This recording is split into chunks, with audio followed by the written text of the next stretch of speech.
Muy buenos días, queridas estudiantes de tercero.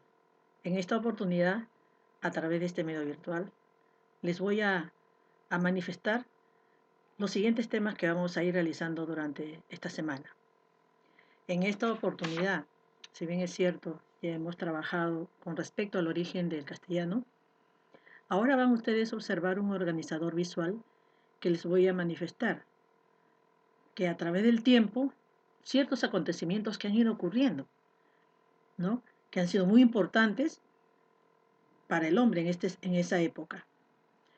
Aquí lo importante es que ustedes tienen que saber identificar y analizar la relación que existe entre el contexto histórico y la producción literaria de la época, puesto que los autores, puesto que los autores, como les digo, y sus obras responden a los acontecimientos que ellos han vivido.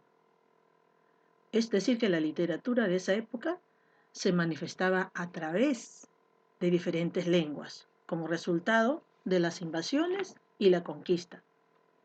Bien, vamos a ver entonces esa línea de tiempo que abarca la Edad Media. Como pueden ver, vamos a iniciar con el primer acontecimiento que ocurrió, que es en el año 476. ¿Qué pasa aquí? Se produce la caída del Imperio Romano. Ustedes y yo sabemos todo lo que ha ido ocurriendo con esta nación. Ahora, ¿cuáles son las causas que hacen que el Imperio Romano caiga, ¿no?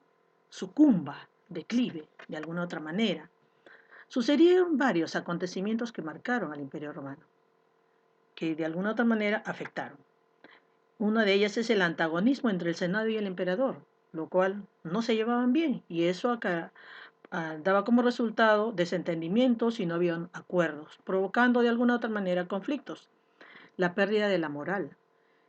Todo principio de moralidad se había destruido totalmente, se habían convertido en personas que ya no respetaban nada, no hacían lo que les daba la gana. También existía la corrupción en la política y de la Guardia Pretoriana. Es decir, a raíz de que ya cada uno, no hay un verdadero líder en una nación, ¿qué hacen los demás? Lo que quieren, lo que les conviene, lo que les interesa, piensan en ellos, más no en los demás. También hay una rápida expansión del imperio, sí, eso es algo que inevitable. Lo consideramos en la península ibérica por las conquistas que ellos realizaron. Existen guerras constantes, ¿no? Entre los altos y bajos mandos militares. También hay rencillas entre ellos. La economía decae, hay una alta inflación, viene el desempleo de la clase trabajadora, hay eventos que los emperadores realizan, ¿no? Como es el encuentro de gladiadores, la esclavitud, y aparte otra de las cosas que también les pasa a los romanos, ¿ah? También sufrieron desastres naturales terribles, las plagas, la hambruna y terremotos. Y también se enfoca en el cristianismo. Ustedes saben que los cristianos fueron perseguidos por los romanos, exterminados en los grandes coliseos.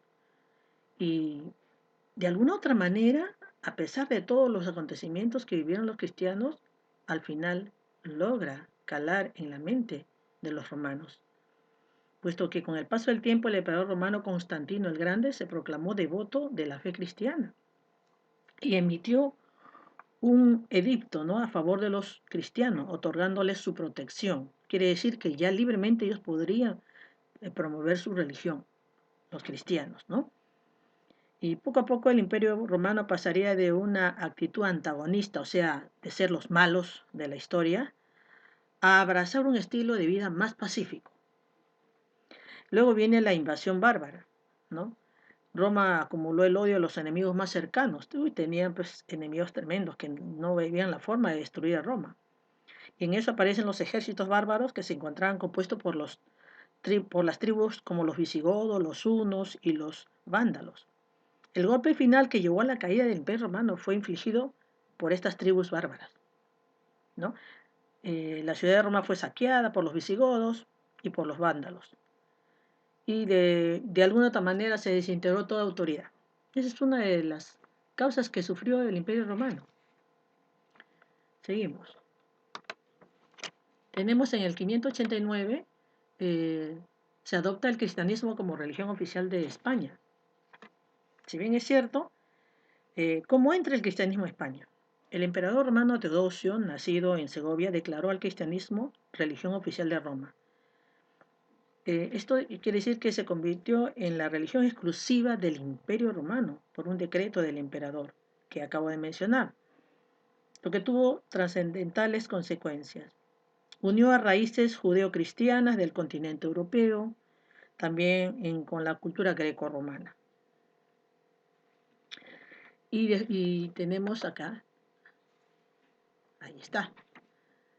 Luego tenemos en el 711, aquí aparece los musulmanes invaden la península ibérica en el 711. ¿No? Ustedes y eso lo tenemos claro y conocido. Muchos siglos estuvieron ellos en esos lugares que lograron invadir. Ellos eran provenientes de Oriente y del norte de África, ¿no? De religión musulmana, al mando del Tariq, derrotaron al rey sigodo don Rodrigo en la batalla de Guadalete. Así empezó la dominación árabe en la península ibérica, que se había prolongado durante 8 siglos, hasta 1492, momento en que el último rey nazarí rindió Granada a los reyes católicos. Tenemos en 1035. En 1035 se forma el Reino de Castilla, ¿no? Uno de los reinos medievales de la península ibérica que existió entre los años 1065 y 2030. Surge como una institución política autónoma en el siglo IX, siendo condado vasallo del Reino de León. Ahora, su nombre se dio a la gran cantidad de castillos que se encontraban en esa zona. Ahí tenemos una imagen de uno de ellos. Y tenemos en 1252. ¿Qué sucedió ahí? Se inicia el reinado de Alfonso X el Sabio, ¿no? Él destacó sobre todo en el orden cultural. Fue considerado el fundador de la prosa castellana y de hecho puede datarse en su época la adopción del castellano como lengua oficial. Esto quiere decir que Isabel y Fernando declararon el castellano dialecto oficial. Poco tiempo después apareció el arte de la lengua castellana, una obra que ayudó a dar forma a la lengua española y normalizarla. Entonces el castellano se convirtió en el idioma oficial para materiales educativos y documentos oficiales en toda España. Ahí tenemos. Seguimos. 1038. ¿Qué pasó aquí en 1038? 1308. Se produce la peste negra. Ojo, que aquí, cuando leo que se aparece la peste negra, es algo parecido a lo que estamos nosotros viviendo con el famoso pandemia del coronavirus. ¿Qué pasa? Ellos también vivieron una pandemia conocida con el nombre que ustedes están observando en la diapositiva. ¿Esto era producto de qué? En ese tiempo era una enfermedad terrible y sobre todo que era desconocida, así como ahora, la que estamos viviendo, y se propagó por toda Europa. Por pocos años sembró la muerte y la destrucción por todo el continente. Imagínense. Ahora, ¿en qué consistía esa peste? Pues era una zoonosis, o sea, una enfermedad que pasa de los animales a los seres humanos. El contagio era fácil porque las ratas y humanos estaban presentes ¿en dónde? En los graneros, en los molinos, en las casas, en lugares en donde se almacenaba o se transformaba el grano, del que se alimentan estos, ¿quién? Los roedores, pues. Estos circulaban por los mismos caminos y se trasladaban con los mismos medios, como los barcos. Entonces ya ustedes pueden ver que de ahí aparece esa famosa peste negra que afecta a todas estas personas en esa época les tocó vivir. Ahora en 1453, ¿qué sucede? Los turcos invaden Constantinopla.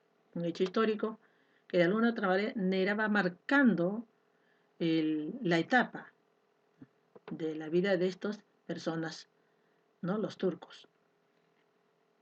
O sea, la caída de Constantinopla en manos de los turcos otomanos, ocurrida el 29 de mayo de 1453, ¿no?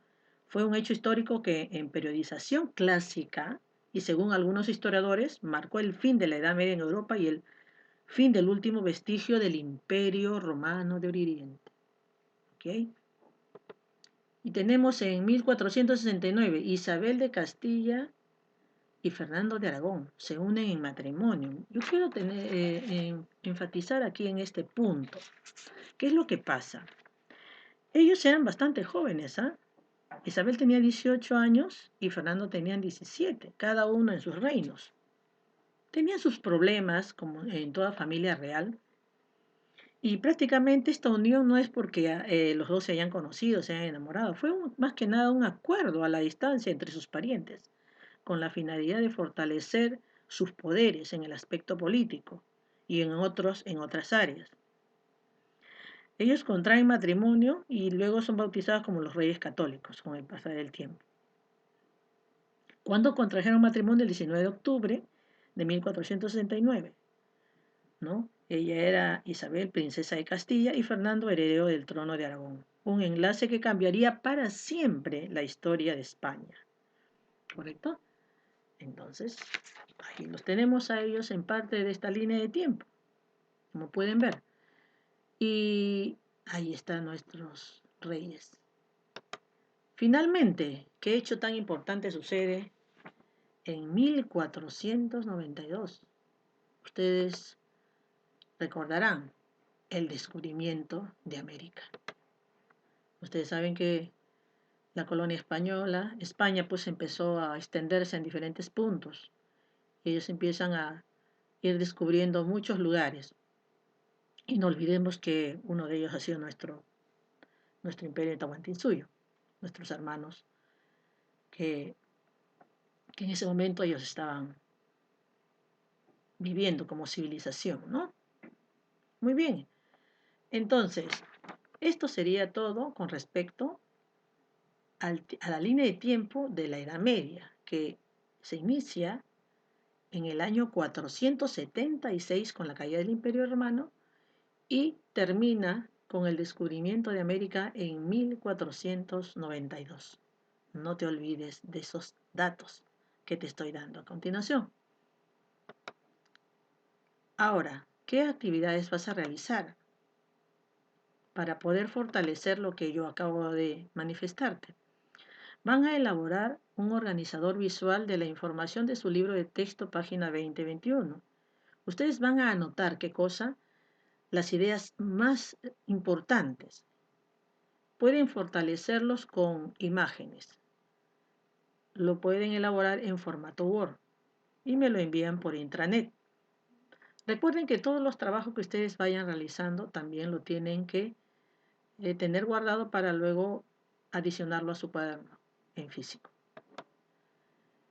Y luego también van a observar estos videos que les estoy enviando, ¿no? Son 2 links y cada uno tiene su título y les va a fortalecer mucho con todo lo que les acabo de dar en el organizador visual, ¿no? Ustedes observarán estos videos y elaborarán en PowerPoint un organizador visual que más dominen para ambos videos que van a trabajar. Saque lo más relevante de cada uno de ellos. Se titula La Edad Media en 10 minutos y la otra El Arte Medieval. ¿Qué tiene que ver eso, el último? Muy interesante es lo que ustedes van a ir descubriendo. Y finalmente, ¿qué competencia vas a trabajar aquí? Son 2. Primero, lee diversos tipos de texto en su lengua materna. Vas a leer, vas a analizar, vas a inferir, vas a tratar de entender, comprender, y no solamente de tu libro de texto, sino también busca información por internet, en fuentes que sean realmente fiables. También, ¿qué otra competencia vas a trabajar? Escribe. También vas a redactar, vas a elaborar a través de organizadores visuales, todo aquello que tú quieres plasmar, lo que acabas de leer. ¿Ok? Entonces, y hay ciertas capacidades que también vas a tener que tomar en cuenta a raíz de las competencias que te estoy mencionando. ¿Sí? ¿Correcto? Entonces, y al final, ¿qué es lo que te quiero decir? Recuerda que los escritos literarios responden a un pensamiento centrado en Dios. No siempre, ¿ah? Por si acaso. Y aparte que todo hombre sabe que va a morir joven, porque justamente les menciono esta etapa. Esto como consecuencia de las constantes guerras entre las naciones que luchan por su independencia y consolidación nacional. Ustedes saben que ha habido una serie de eventos históricos de guerras entre naciones y pueblos. Eso no lo olviden. Y para abordar la información arte en una época, van a revisar los colores, las formas, los personajes y símbolos, temas que predominaban en esa época, ¿no? Y se van a dar la sorpresa de muchas cosas que increíbles que se tomaron en cuenta en ese tiempo. Y aparte que de esta manera sabrás de por qué era tan importante la idea teocéntrica de la época. Te pido que investigues la palabra teocéntrica, ya que la trascendencia de la vida muriendo en la guerra y la fusión de lo griego, cristiano y musulmán, de alguna u otra manera va a influir para que nosotros podamos comprender todas las obras literarias que vamos a ir conociendo en esta Edad Media. Tiene mucho de real, tiene mucho aporte y yo les invito a que ustedes puedan investigar. Muchísimas gracias, chicas, y nos vemos. Cualquier duda me avisan por intranet. Yo las estaré esperando. Muchísimas gracias.